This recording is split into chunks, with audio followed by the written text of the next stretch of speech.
அமெரிக்காவில் குடியுரிமை பெற்ற தமிழ் இளைஞர் சீன பெண்ணை காதலித்து தனது பூர்வீக ஊரான ஆண்டிப்பட்டிக்கு வந்து திருமணம் செய்துள்ளார்.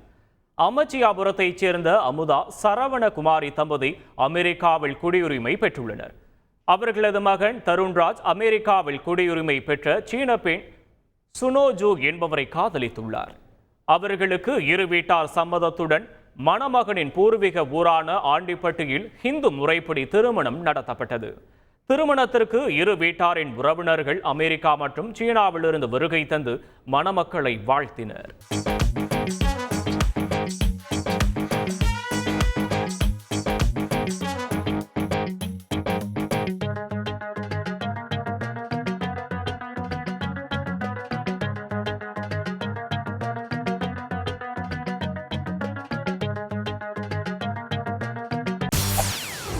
செய்திகளை உடனுக்குடன் தெரிந்து கொள்ள உடனே சப்ஸ்கிரைப் பண்ணுங்க.